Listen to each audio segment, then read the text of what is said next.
Em vez de um emprego com hora para entrar e sair e salário fixo, pagamento por cada serviço executado e jornadas que podem passar de 12 horas diárias.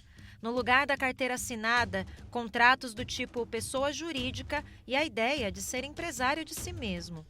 Numa realidade marcada pela erosão da relação clássica entre capital e trabalho, a categoria proletariado vai sendo substituída pelo conceito de precariado. Como o próprio nome sugere, tratam-se de relações de trabalho precarizadas, com prejuízos sérios para a saúde do trabalhador. Apesar de ser uma tendência que se acentua nos dias de hoje, a precarização do trabalho não é nova. Do fim do século XIX até o começo dos anos 1930, a cidade de São Paulo passou por um processo de urbanização que contou com a mão de obra dos chamados práticos licenciados, construtores populares sem formação acadêmica em engenharia ou arquitetura. Quais as semelhanças e diferenças entre a precarização ontem e hoje? A nova classe trabalhadora realmente não quer ser CLT ou é uma operação ideológica? Olá, eu sou o Rodrigo Viana, esse é o BDF Entrevista de segunda a sexta-feira. Eu estou aqui sempre às sextas e depois as nossas gravações ficam aí para que você acompanhe no dia que você quiser também na internet. O nosso convidado de hoje, Lindener Pareto, está aqui. Quero agradecer demais a presença do nosso historiador, professor Lindener, que fez um estudo tanto no mestrado como no doutorado na Faculdade de Arquitetura e Urbanismo. Depois você me corrige se eu estiver errado, Lindener, mas é isso. Sobre os práticos, né? Sobre esses práticos da construção civil em São Paulo. É a turma que construiu São Paulo. Né? Colocou a mão na massa e construiu São Paulo.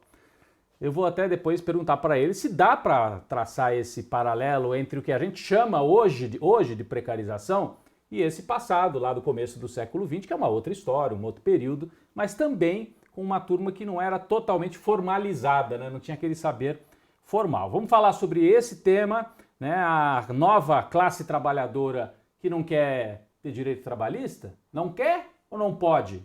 Ou é convencida a não ter? Né? São os temas que eu vou trazer aqui para o Lindener. A gente vai ter outras questões também. Ele é historiador, está lançando um livro que eu vou mostrar daqui a pouquinho também. E a gente vai debater vários temas também sobre essas relações entre o nosso presente e a nossa história de longa duração no Brasil. Mas eu começo por isso, Lindener. A gente ouve hoje dizer tem uma classe trabalhadora que não quer ter os vínculos tradicionais da CLT, que vem lá da época do Getúlio Vargas. Não quer, foi convencida a não querer. E depois, se você puder, fazer esse paralelo com esses trabalhadores que você estudou lá no começo do século XX, que construíram São Paulo e talvez outras cidades brasileiras. Dá para fazer algum paralelo?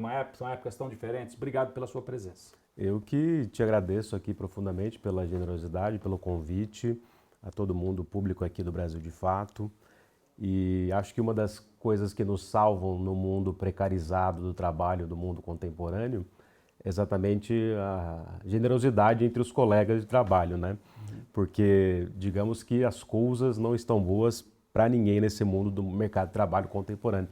Bom, dito isso, dá para pensar todos os paralelos possíveis, né? Acho que no fim das contas, pensando entre mestrado e doutorado, pensando na dissertação de mestrado que eu fiz e na tese, o que veio à tona foi uma cidade construída na documentação, ou seja, quem pedia aprovação de planta na prefeitura de São Paulo no final do século XIX, começo do XX? Para fazer uma casa, Para fazer uma casa, você tinha que pedir uma licença, um alvará. Desde 1893 era preciso pedir um alvará para construir. Aí você via vários nomes na documentação, mas você ia olhar na historiografia, nos livros, inclusive das pesquisas mais conhecidas da Faculdade de Arquitetura e Urbanismo da USP, pioneira, né? E você não encontrava esses nomes. Falou, mas espera aí, quem são esses caras que estão pedindo autorização num papel ao maço do final do século XIX para construir um galinheiro na Avenida Paulista número 9, quando só tinha mato na Paulista? Ou então para fazer uma reforma trocando porta por janela para fazer um comércio na Rua da Moca número 7. Aí eu fui batendo documentação e historiografia e fui vendo que quem construiu a cidade não foi exatamente o Ramos de Azevedo com suas grandes construções, com o seu exército de italianos talentosos fazendo desenhos.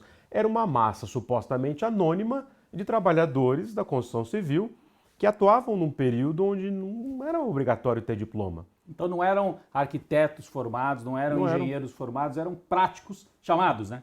Práticos assim, da construção civil. Exato. Porque o que acontece, pelo menos para o caso de São Paulo, bom, São Paulo até 1870, isso foi mostrado no VT aqui do começo, era uma cidade, os viajantes britânicos chamavam de The Mud City, uma cidade feita de barro.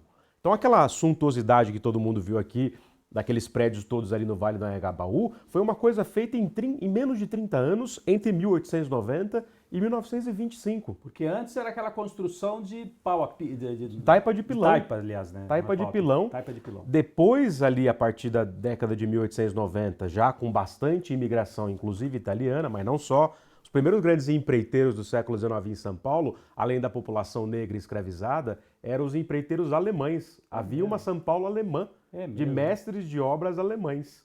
E depois vieram os italianos. E aí a leva de italianos, principalmente, na documentação aparece principalmente a partir de 1889, 1890 em diante. E como é que você achou isso? Você foi nos documentos da prefeitura, você me dizia um pouco antes da gente gravar, de 300 e poucos nomes que você pesquisou, né, desses construtores. Uhum. Quantos eram imigrantes, quantos eram brasileiros? O que você conseguiu delimitar? O ponto foi, havia um projeto de pesquisa do Nestor Goulart Reis Filho e da Beatriz Bueno, professores da FAO, USP, Faculdade de Arquitetura e Urbanismo, onde inclusive o Chico Buarque começou a estudar, mas ele, graças às deusas, começou a fazer samba e desistiu de fazer arquitetura. Perdemos um arquiteto e ganhamos talvez FAO. O maior poeta da música brasileira. Exatamente. Aí, nessa mesma FAO, houve um projeto de pesquisa para investigar as obras do grande escritório técnico de todos os tempos em São Paulo, o do Ramos de Azevedo. Então, se você olhar o Teatro Municipal de São Paulo,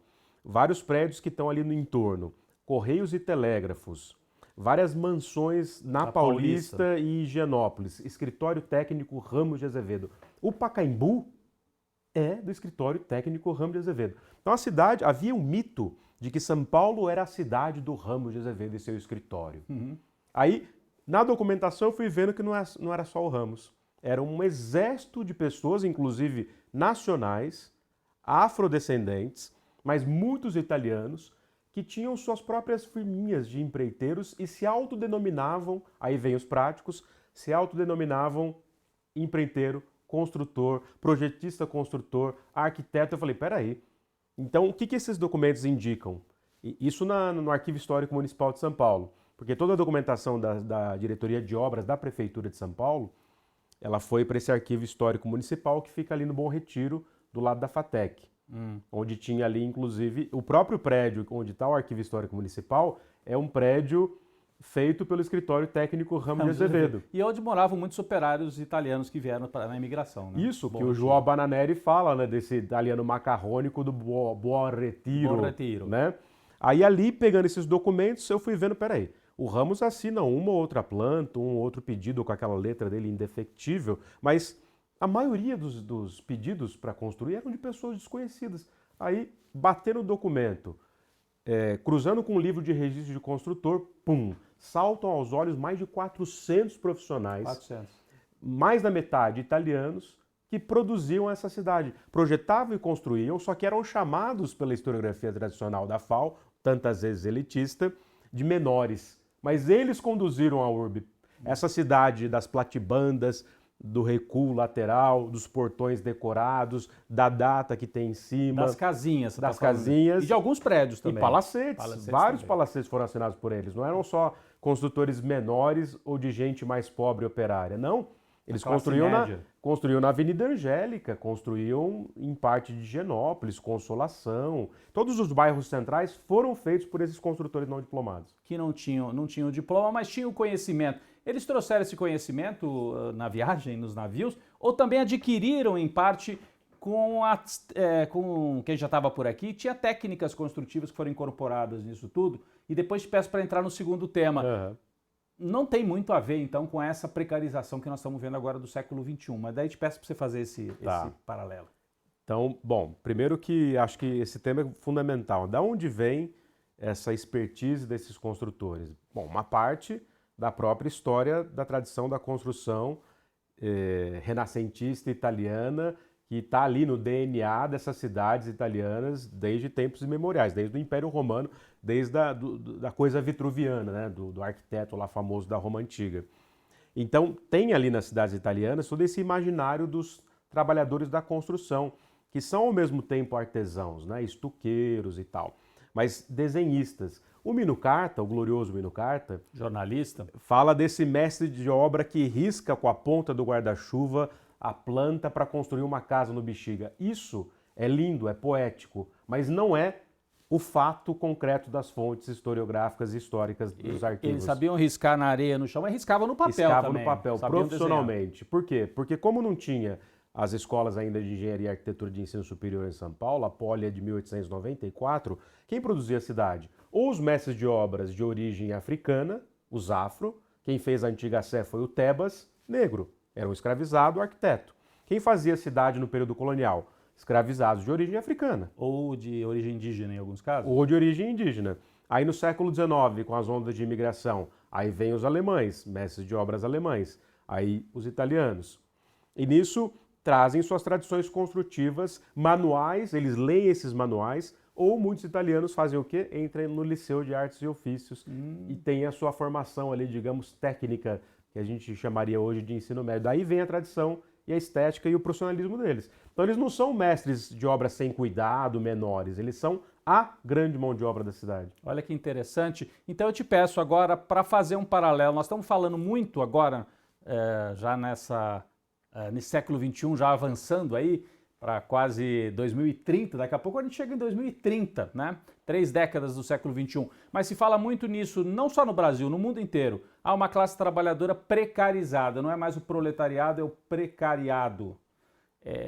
Como é que você faz esse debate, utilizando um pouco do que você estudou, mas olhando também para o presente? Para quem não sabe, o Lindenero Pareto também apresenta um programa no ICL, é meu colega lá no ICL também, chamado Provocação Histórica, em que ele faz esse diálogo entre o conhecimento acadêmico e um pouco os temas da atualidade, né? Lindenero, o que a gente pode dizer sobre esse precariado? Tem uma construção ideológica, em parte as pessoas não querem mais ter patrão e é legítimo que não tenham. Como é que você avalia isso tudo? Bom, é aquela pergunta de milhões que está dentro da historiografia do mundo do trabalho, com temas assim fascinantes, né, que passam da história do pós-abolição e da escravidão até a formação de uma classe operária também italianizada em São Paulo ou espanhola no começo do século XX. Mas eu diria que, claro, o precariado é um termo atualíssimo para pensar a atual condição dos trabalhadores no Brasil e no mundo, com essa desregulamentação da estrutura da legislação de proteção social trabalhista. Agora, eu diria que na história de todo o capitalismo, sobretudo ali com as grandes invenções do século XVIII, começo do XIX, com essa grande revolução industrial, o trabalho para a classe trabalhadora, obreira e etc. sempre foi precarizado. Esse proletariado urbano sempre foi um precariado urbano que passou a lutar e reivindicar seus direitos, isso passa pelo longuíssimo século XIX, vão conquistando a partir dessas lutas de muito sangue derramado alguns direitos no seio, por exemplo, do próprio Estado britânico, e aí isso explica, entre outras coisas, porque a revolução não vai acontecer ali, porque houve algum ganho dentro do próprio parlamento, várias concessões, né? Ou seja, mas digamos que nunca houve uma hegemonia de uma classe trabalhadora no mundo que conseguisse, de fato, não ser precária. Ela sempre foi precariado. Quando ela não foi tão precária na Europa, porque ela estava precarizada em outras partes. Exatamente. Quer dizer, se a Europa consegue um mínimo de bem-estar social, não foi porque o capitalismo europeu quis, foi porque a União Soviética era uma ameaça constante.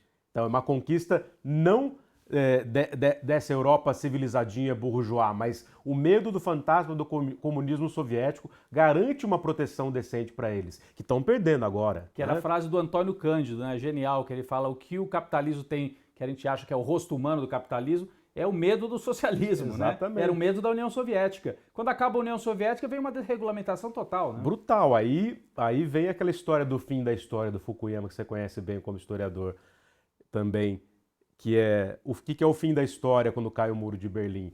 A supremacia do neoliberalismo e o American Way of Life.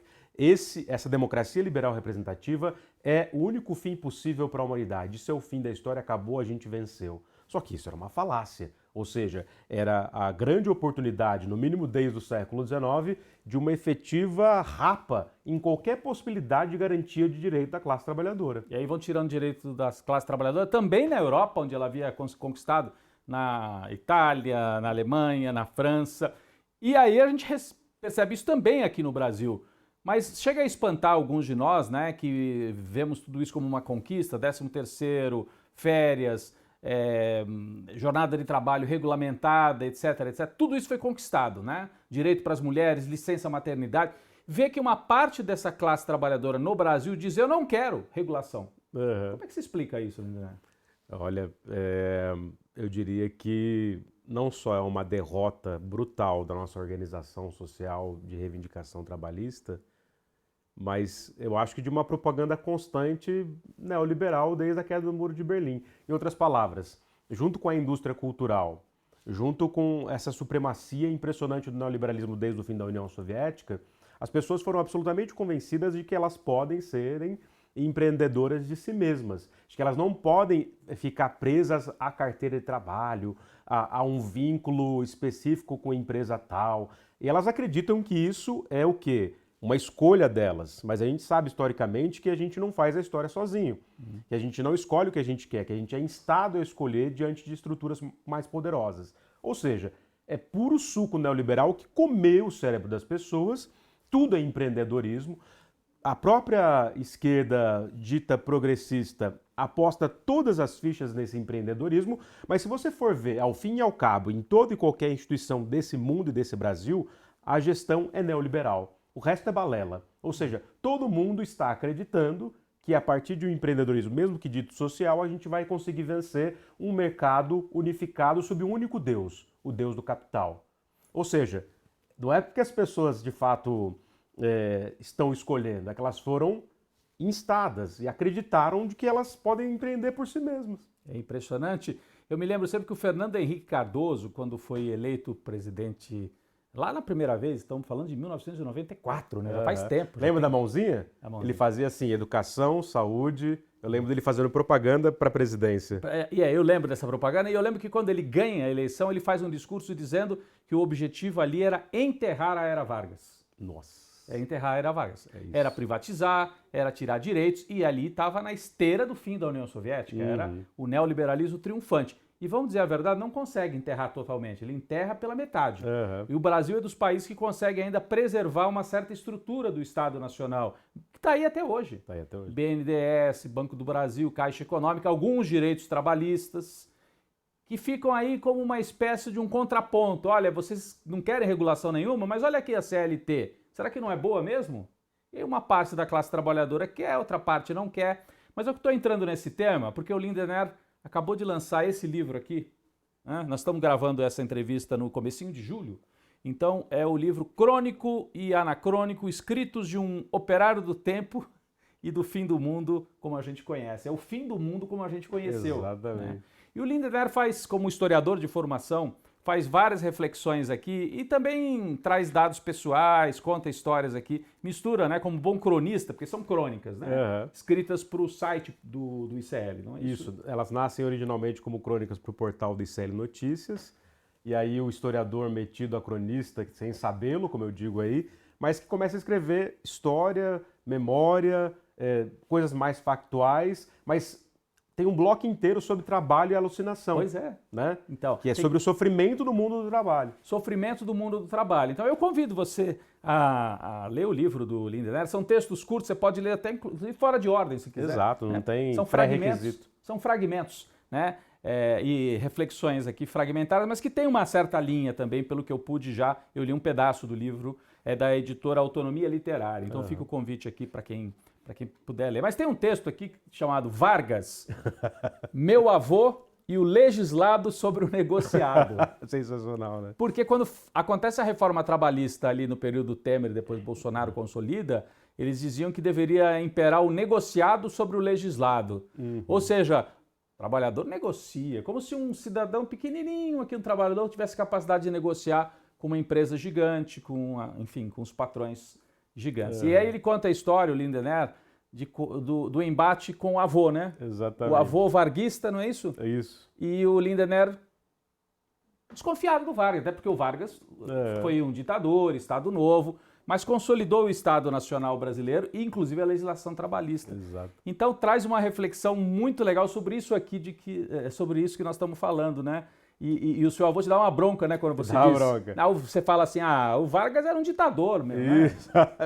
Essa história é hilária porque, bom, meu avô carioca, da Baixada Fluminense, quando o Vargas morreu ele tinha uns 18, 19 anos, estava servindo as Forças Armadas no Rio, não estava no catete, mas estava em algum posto militar próximo, na capital. E foi uma comoção, ele me contava isso e tal, ele nasceu em 1931 ou 32. Então em 54, quando o Vargas se suicida, ele lembra bem. Lembra bem. Lembrava. E participou ali daquela revolta contra Carlos Lacerda e companhia. Aí, décadas depois, o neto dele, o primeiro desse núcleo familiar de operários, entra numa universidade pública, fiz história lá na FEFELESH, como você bem sabe, na USP. Aí num dia, num boteco, meu avô já com quase 80, eu falo, pô, vô, mas o Vargas foi um ditador, né? Para de passar pano pra ele. Aí meu vô, bem carioca, olha pra mim, garoto, vá merda. Você não sabe nada de história. Aí eu estaquei e falei, aí olhei pra ele e falei, pô, tá bom, né? O que eu vou dizer, né? Você estuda 5 anos de história na USP pra falar essas bobagens? Não gostou, né? E ele falava pombas, né? Pombas, garoto. Você não sabe nada de história, pra que você fez 5 anos de história na USP? Tudo porque ele dizia, como bom trabalhador, que o Vargas tinha constituído uma proteção social e um Estado nacional que era saudoso dele como algo muito importante, poderoso e protetor da classe trabalhadora. Mesmo que, claro, Vargas não tenha dado isso de mão beijada. Aí, por isso que eu falo, que saudades do meu avô e do negociado e do legislado sobre o negociado. Por quê? Porque a mim também me atingiu como trabalhador, porque uma vez filho e neto trabalhador, dificilmente se acende, né, nesse país. Então, pô, que saudade, porque desde o Temer me ferrei na minha classe de professor e depois como empreendedor de mim mesmo, né, que é sempre uma falácia, né? Trabalhando como PJ por Exatamente, aí, né? é um mundo muito louco, porque por mais que você possa ter uma renda um pouco maior e mais flexível, se você não é herdeiro, jovens, não tem ilusões. Se você não é herdeiro, você não vai ficar rico. Você não vai, você chega num teto, bate e volta e fica. E para você cair é muito rápido. E não tem proteção, não tem rede de proteção. Nada. E é isso que estão nessas crônicas da alucinação no mundo do trabalho usando o Belchior. É trabalho e alucinação, porque nossa alucinação é suportar o dia a dia. É o bloco 2 aqui do livro. Trabalho e alucinação, o mundo caquinho de vidro, São Paulo do avesso, viver e sofrer em São Paulo. Então, são crônicas muito legais porque, claro, reflexão de alguém que estudou história, mas não fica naquela coisa muito longe disso, não é um livro teórico, nem perto disso. São crônicas mesmo, mas com reflexão, com esse cabedal, como diriam os antigos, de quem estudou essa história brasileira. Eu queria entrar num outro tema aqui, Lindener. Você é historiador e a gente está assistindo um momento importante no Brasil, um momento em que militares são julgados. Jair Bolsonaro no Banco dos Réus, generais no Banco dos Réus, pela primeira vez na história no Banco dos Réus, pela Justiça Civil. Uhum. Mesmo durante as épocas democráticas, a herança autoritária é muito forte no Brasil. É muito forte, como a gente viu nessa operação aí, para tentar dar um novo golpe. O país passa por esse momento significativo, né, em que os militares vão a julgamento. Vamos dar uma olhada numa reportagem que a nossa equipe preparou e depois você comenta com a gente, olhando também para o passado recente. Vamos lá. No Brasil, o autoritarismo nunca foi totalmente desmontado. Pelo contrário, resistiu à redemocratização, atravessou décadas de história e voltou a ocupar o centro do poder com força nos últimos anos. Da ditadura militar ao bolsonarismo, as estruturas de repressão, desigualdade e violência de Estado seguem em pé. Os militares continuam desfrutando de autonomia, privilégios e influência política, mesmo após 40 anos do fim do regime. A transição negociada nos anos 1980 impediu um acerto de contas com o passado. Não houve punição aos torturadores e nem revisão profunda das estruturas herdadas do período ditatorial. As Forças Armadas mantiveram um sistema fechado, hierárquico e com pouco controle civil. A segurança pública permaneceu pautada na lógica do inimigo interno. Agora, pela primeira vez, a tentativa de um novo golpe é julgada na mais alta corte do país. O Supremo Tribunal Federal vai decidir o futuro de Jair Bolsonaro e dos generais acusados de organizar um plano para abolir o Estado Democrático de Direito. Mas será que esse julgamento representa, de fato, um acerto de contas com o passado autoritário do Brasil? Como consolidar uma democracia real e permanente no país? Uma pergunta aí deixada pela nossa equipe, mas parece contraditório, né? São as contradições da história, e aí eu passo aqui para o Lindenberg Pareto ajudar a gente a pensar que a gente está no fio da navalha, nunca esteve tão perto de ter um fascismo pelo voto. Aliás, ele começou a se implantar no governo Bolsonaro, foi interrompido, mas ele está à espreita. E ao mesmo tempo é o primeiro momento na história republicana que a gente chega perto de punir os militares golpistas. Parece que uma coisa anda junto com a outra, como se fosse um fio da navalha, que a gente pode cair por um lado de cá, da consolidação democrática, ou por lado de lá, né? Retomar o nosso velho fio da meada autoritário, não é isso? Exatamente isso. Quer dizer, a gente poderia resumir a história do Brasil como esse fio da navalha constante, mas que, pensando em 200 anos do Estado-nação, sempre pendeu para um profundo abismo reacionário. Então, se a gente for considerar uma história política mais ampla, digamos assim, desde a formação do Estado-nação, em 1822, digamos que o Brasil não só é o país do golpe, porque são golpes, inclusive na época da monarquia, não só da república, que se configura como golpista e reacionário e ultraconservador desde sempre. Começa com a Constituição do Império, a primeira, que o Dom Pedro dá um golpe e fecha a Constituinte, exato, não é isso? Exato, porque a Constituição de 1823, ela era, do ponto de vista, vamos chamar assim, do constitucionalismo iluminista, liberal, dos séculos XVIII e XIX, super avançada. Então tem ali bicameral, não é? O Poder Legislativo se organizando. E o que o Pedro faz? Fecha a Assembleia, cerca a Assembleia, mete o pé na porta e pega mesmo a Constituição, faz algumas alterações, põe o poder moderador, que é um quarto poder, só o Brasil, né? Por isso que a gente fica brincando que o Brasil é a jabuticaba. Quer dizer, o Brasil, diferente de todos os nossos vizinhos que você conhece profundamente, né, os nossos caudilhos e repúblicas latino-americanas, o Brasil, à exceção do México um tempinho, é a única monarquia imperial de todas as Américas. Quer dizer, é óbvio que houve guerra, houve revolução e tal, e a gente não pode dizer que foi só de cima para baixo, mas certamente é a independência mais reacionária do continente. Sem dúvida. Aí, a sua primeira Constituição é outorgada, porque não foi a de 23, foi a de 1824. O imperador tem um segundo poder, que é o quarto poder, é o poder moderador. Ele pode dissolver o Congresso. Aí, 1840, golpe da maioridade, dentro das disputas políticas ali dos liberais e conservadores em Constituição. Aí, a proclamação da República depois... Golpe militar. Golpe militar. E antes disso, a própria monarquia é consolidada com um exército brasileiro do Duque de Caxias, patrono do exército, massacrando pobres, pretos e pardos em todas as partes do Brasil. E várias rebeliões. E várias rebeliões. A ferro e fogo, é sangue derramado, é uma piscina de sangue a história desse país. Por isso que é o país do golpe. E aí, quando vai para a República, isso se alastra. A gente tem, depois, um momento de consolidação do Estado Nacional, feito também com a ditadura do Estado Novo. E depois o Vargas volta como um presidente popular e eleito, depois golpe de 64, enfim. Essa história, portanto, do bolsonarismo, para quem estuda a história da formação do Brasil, não deveria espantar tanto assim, né? Exato, nem tudo é tão novo quanto parece. O Bolsonaro, ele sintetiza, e eu tento brincar com essa dialética no livro, o Bolsonaro sintetiza a história inteira do Brasil. Como assim a história inteira? Ele representa as permanências da escravidão, as permanências patriarcais, o autoritarismo das Forças Armadas brasileiras, a misoginia brutal que marca a história desse país. Ou seja, ele consegue sintetizar tudo que há de pior na história nacional. Não à toa ele foi para lá, porque ele é o grito destertor de uma história estrutural que permanece e não cessa de passar. Por isso que ele não é uma surpresa. Claro, a gente só sabe ou entende que ele foi ao poder diante de vários golpes que vieram antes, inclusive o golpe contra Dilma, que abriu espaço para esse porão da ditadura. Para esse porão ressurgir.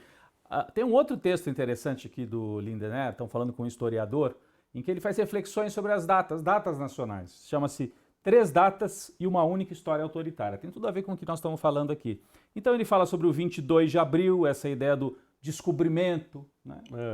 A reflexão, né, sobre a ideia de o Brasil foi descoberto. 21 de abril, né, como é que se constrói a data do 21 de abril, que é a lembrança do Tiradentes, né? E no Brasil é um herói de independência que acaba massacrado, não é um herói vitorioso, é um herói derrotado. Derrotadíssimo. Né? É um herói derrotado, que depois é reconstruído, né? Tem sua imagem, tem um monte de livros sobre isso. Né? Reconstruído na República, né? Ele vira um herói republicano porque a República precisava de um novo herói que não aqueles da monarquia. Porque na monarquia, o Tiradentes era um proscrito. Proscrito.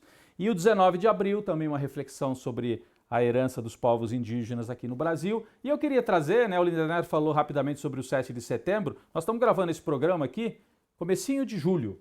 O presidente Lula esteve lá na Bahia, o 2 de julho, e sabe que é uma ideia do presidente Lula de oficializar o 2 de julho, que é quando os baianos, brasileiros, expulsam os portugueses em 1823, quase um ano depois do 7 de setembro do Dom Pedro, né? O Lula quer transformar isso num feriado nacional, porque só os baianos que comemoram o 2 de julho. Exato. É interessante essa disputa de datas, como é que o presente usa, às vezes, o passado para fazer essa disputa. Qual é o Brasil que nós queremos? É um Brasil que comemora só o 7 de setembro ou é um Brasil que comemora também a luta do 2 de julho, né? Bom, a sua pergunta acho que resume tudo que interessa para quem ainda... para quem gosta de história, mas ainda não teve a oportunidade de mergulhar efetivamente no que é a ciência e a arte da história, digamos assim, que é a história sempre é usada como arma de combate por todos os grupos ideológicos, políticos, whatever, como a gente quiser chamar. A história sempre foi, desde há muito, no mínimo desde o século XVIII, mas não só, uma arma de combate crucial. Por quê? Porque você precisa justificar um cabedal do passado, uma herança que legitima suas ações no presente.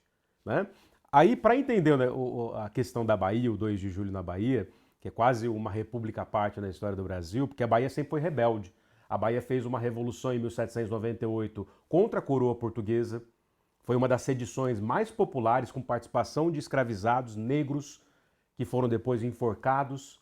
Ou seja, a Revolução dos Alfaiates. Chamada assim, né? De Conjuração Baiana. Conjuração Baiana. Quer dizer, muito mais radical que a conjuração dos Inconfidentes Mineiros, que nem chegou a acontecer, porque foi caguetada antes. E que era liderada ali por gente muito... Tinha desembargador, intelectuais, advogados. A Mineira, você está falando, né? A Mineira. Tomás Antônio Gonzaga. Isso, que nem foi punido, quer dizer, foi degradado, mas não foi morto. O mais pobrinho dele se ferrou foi o Tiradentes. O Joaquim José da Silva Xavier. Mas o fato é, na Bahia não. Havia ali uma rebelião popular muito forte. Quando vem a independência, a gente tem que entender o 7 de setembro não como uma única data, mas como um processo mais amplo que envolve a corte portuguesa no Brasil, para ser bem sucinto, a presença dos portugueses, ou seja, o centro de Portugal, do Império Português, mesmo que decadente, veio para o Rio de Janeiro. Então o Brasil passou a ser a sede do Império Português no mundo. Então o que vai acontecer? O poder se centraliza no Rio de Janeiro, enquanto que as outras províncias de Portugal, agora do Império de Portugal, Brasil e Algarves, o reino, ficaram ciumentas e ciosas da posição do Rio de Janeiro, porque a corte estava lá. Então tem projetos de independência em tempos plurais, em lugares muito diferentes de um vasto império. Então, se o grito acontece no Ipiranga porque a sede do governo está no Sudeste, e o Dom Pedro estava se articulando com o pessoal de Santos, não só com a Marquesa de Santos, a Bahia tem uma outra dinâmica. O Grão-Pará e Maranhão é outra dinâmica. Pernambuco já tinha feito uma revolução extremamente radical em 1817. Então o que vai acontecer? Quando começa a independência, nem todos os grupos daqui se sentem brasileiros de uma hora para outra. E não apoiam o Dom Pedro. Então o general Madeira Mello na Bahia quer nem saber, isso aqui é português, não vem com essa história de independência. O próprio Dom Pedro era português. Claro, e aí as tropas portuguesas ficam ali acantonadas ou aquarteladas em Salvador e tem que ser expulsas pelo povo da Bahia, é isso? E levou mais de um ano para isso acontecer. A diferença é que quando se fala do Dom Pedro aqui no Riacho do Ipiranga, que hoje é um córrego esgoto, né? Sujo, e ali tem, depois de muitas décadas, foi construído um monumento, né? O próprio Museu do Ipiranga foi um museu feito para ser um monumento à independência. 100 anos depois da independência. Quase 100 anos depois. 1922, por ali. Né? Isso, na verdade, o monumento sim. O monumento, sim. Mas o museu em si, o prédio é da década de 1880, Tá. que era uma ideia de se homenagear o 7 de setembro de 22, décadas depois. Só que demorou para sair. Inclusive, parte do Museu do Ipiranga é de taipa de pilão, ainda com a arquitetura de barro de São Paulo. O fato é, quando o Dom Pedro, então, faz a independência, o Brasil não tinha um exército articulado. Uma parte dessa galera é portuguesa. Então, portugueses com luso-brasílicos que começam a ranger. Tanto é que o Dom Pedro tem que contratar mercenários. Labatut, Lord Cochrane. Que é nome de rua. Nome de rua, porque foram os mercenários estrangeiros britânicos e franceses que ajudaram o Dom Pedro a expulsar os portugueses. Só que é uma bagunça só porque todo mundo é português. Não é no dia 8 de setembro virou todo mundo brasileiro. Isso é uma invenção de tradição. Então, na Bahia teve uma resistência dos portugueses e uma rebelião popular, inclusive de mulheres, pretos, pardos, que lutaram pela independência da Bahia contra os portugueses, mas durou um ano. Então, a efetiva vitória na Bahia só veio no dia 2 de julho. Por isso que se comemora na Bahia o 2 de julho e não o 7 de setembro. 2 de julho de 1823. Um ano depois. E me parece que o Lula, ao entrar nessa disputa de datas, né, o presidente Lula, primeiro que o 7 de setembro foi capturado pelo bolsonarismo em boa parte. Exato. E segundo que a Bahia é o estado que costuma dar mais votos para o PT, então tem toda uma história de você louvar o povo baiano e a luta baiana. E as mulheres, né?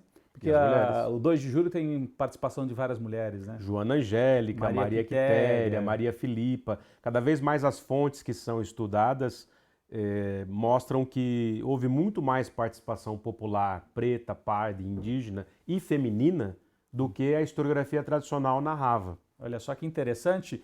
E, bom, esse é o trabalho do historiador. A gente fica aqui, eu sou historiador e jornalista, então fico nesse diálogo assim, fazendo esses paralelos que nem sempre são bem-vindos na academia, são chamados às vezes de anacronismo. Aliás, Exatamente. O título do livro do Lindener é esse, Crônico e Anacrônico, né? Exatamente por isso, porque eu fico brincando com o tempo presente, incorrendo em anacronismo, que é você fazer uma interpretação fora do tempo. Isso. Né? Que para a academia, para o historiador acadêmico, é um erro, né? Se você volta para o passado e usa um termo do presente para falar do passado. Isso é um anacronismo, né, Lindener? Exato. Por exemplo, milícia.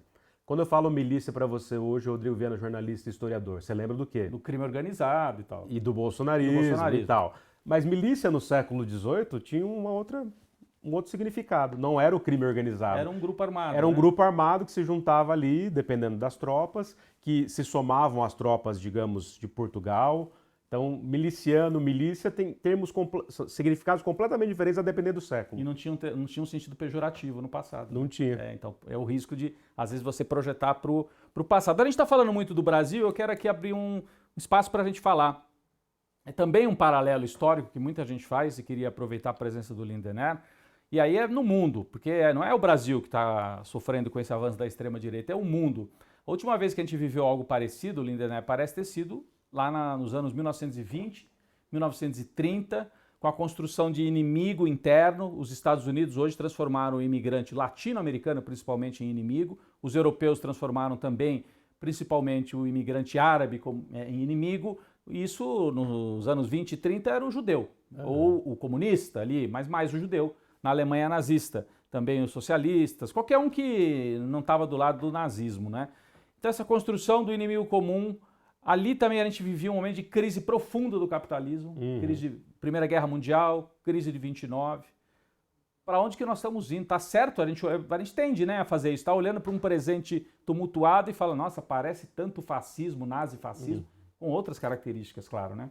Certamente. Acho que os paralelos são muitos e, mesmo incorrendo em certos anacronismos, digamos que o projeto, quer dizer, o regime nazista e o regime fascista italiano e nazista alemão, chamado genericamente de fascismo, né, foram derrotados pelos aliados, incluindo a aliança entre Estados Unidos e União Soviética, onde capitalismo e socialismo se juntaram para derrotar, digamos assim, um mal maior. Sim. Agora, as soluções políticas do nazifascismo não foram necessariamente derrotadas em definitivo. Foram muitas vezes o quê? Encampadas por certas elites do próprio capitalismo liberal. Dá para dar vários exemplos. Se a gente observar a OTAN, a Organização do Tratado Atlântico Norte, seus primeiros grandes generais, vários deles, eram ex-nazistas. Ex-militares da Alemanha nazista do Hitler, que não deixaram necessariamente o seu supremacismo de lado, convenhamos. Se juntaram para combater na Guerra Fria a União Soviética.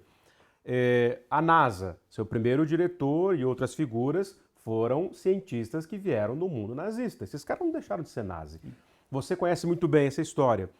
Quando o Che Guevara estava sendo caçado pela CIA e pelo exército boliviano na guerrilha em 67, na selva boliviana, quem era um dos articuladores junto com a CIA e junto com o exército boliviano, auxiliado pelos Estados Unidos? Quem estava articulando essa caça? Um notório facínora, Klaus Barbie, que tinha sido açougueiro nazista de Lyon, na França, durante a guerra. Ele era um dos articuladores. Vários nazis vieram morar na Argentina e ficaram impunes o resto da vida. O mais notório, Joseph Mengele. Que passou pelo Brasil. Que passa pelo Brasil, morre afogado em Bertioga, sem ter sido punido. Ou seja, o nazifascismo nunca foi derrotado porque o liberalismo sempre flerta com ele e nunca vai prescindir dele para, na hora da crise, massacrar aquilo que seria, de fato, um levante popular, vamos chamar de socialista, anarquista, libertário, whatever. Mas quando esses grupos, de fato populares, batem a porta do capitalismo liberal representativo, ele vira a mesa e põe o fascismo para acabar com todo mundo. E curioso porque a gente começou falando que nos anos 90 parecia que o capitalismo estava triunfante, ele derrota a União Soviética, a história acabou, e o que a gente observa é justamente o contrário, né? Uma profunda crise do capitalismo que faz com que ele tenha que recorrer, pela segunda vez em 100 anos, a uma saída de corte fascista, nazi-fascista, como nós estamos vendo. Aliás, há um livro do professor Leandro Konder, excelente sobre isso, explicando o fascismo, em que ele fala que os países que conseguiram fazer a desnazificação foram os países do antigo bloco soviético. Porque os países ocidentais incorporaram não só as figuras do fascismo, como você está dizendo, ou do nazismo, às suas instituições, como as ideias. Então, o que era o nazismo e o fascismo ficou como um sócio minoritário dos partidos conservadores, democráticos, tanto na Alemanha quanto na Inglaterra, até nos Estados Unidos. Então nós estamos assistindo de novo esse avanço. Bom, eu queria, Lindener, então, mais uma vez convidar as pessoas que estão nos acompanhando para ler as suas reflexões aqui no Crônico e Anacrônico, também acompanhar o Lindener.